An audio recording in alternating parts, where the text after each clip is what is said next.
Saman Mabuhay, I'm Dominic aka FiliSwissed. Welcome back to my channel where we try to live our best lives on a budget without losing our minds. Today I'm sharing the makeup tips I really wish I knew sooner.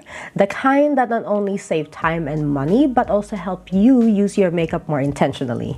We'll be talking about simple adjustments plus a few techniques that aren't as widely known but can make a real difference, especially if you have dry or sensitive skin like I do. Before we begin, what's one makeup mistake you used to make or a tip you wish you had learned earlier? Let me know in the comments. And if you're someone who's trying to make better choices with your beauty routine, whether that's finding what really works for your skin or just getting more out of what you already have, then give this video a like, subscribe to my channel, and hit the notification bell so you don't miss future videos.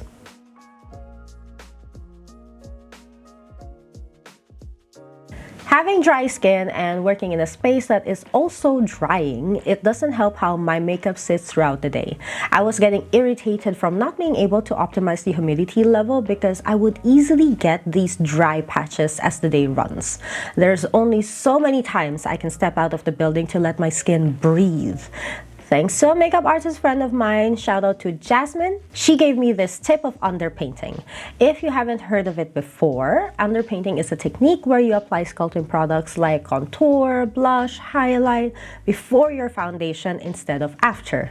It's actually a professional makeup artist technique that's been around for years, way before TikTok trends. For someone like me with dry and sensitive skin, it makes a big difference. Instead of layering heavy powders on top of your base, you're adding soft dimension underneath a sheer layer of foundation.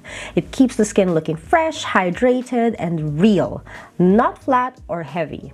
Plus, it helps you use fewer products overall, so you save money and avoid layering on too much makeup that your skin doesn't need.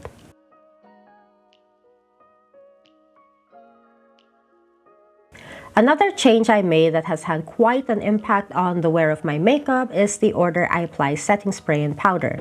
It turns out applying setting spray before the powder is more effective on my dry skin. So that means after all the sculpting products, which are either liquid or creamy, I apply setting spray, and once that's slightly set, then I use my powder products. It's been great for a more seamless finish as opposed to wasting product on trying to fix patchy areas later.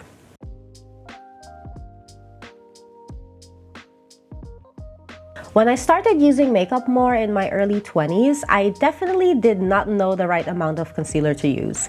The time it took to blend was so long and my makeup would end up cakey in the end.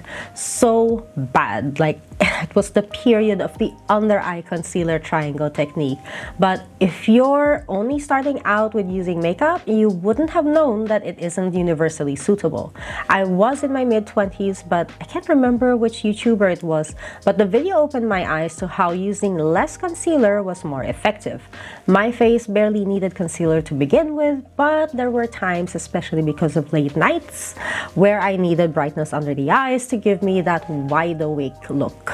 I used less product by priming the brush and only focusing on the areas that needed brightening because I don't have excess product that need further spreading or blending than I intended.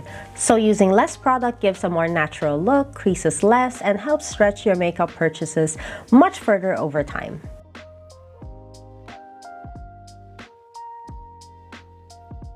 Now, the same tip applies for foundation. You don't need to apply a full pump of liquid foundation, which if you have a small face like mine, you wouldn't have enough space to blend it.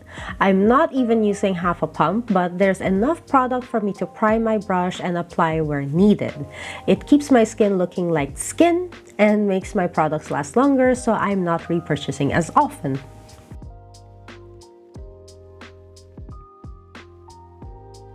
One of the biggest ways people accidentally waste money on makeup is by buying products that don't actually flatter their undertone. While it's fun to play around with colors, it helps to know which ones suit your undertone.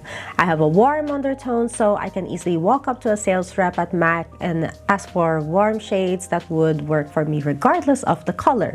What matters is the shade, and in the end, that can either complement your skin or make you look like a clown. Take your pick.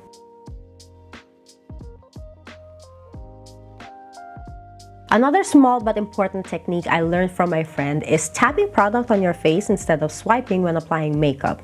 Tapping motions help blend products more evenly without disturbing your base. I reduce the risk of having streak marks on my skin, which usually happens when you swipe the brush. And as I'm focusing only on the areas that need the product, I don't use a lot of product and I don't waste what I don't need.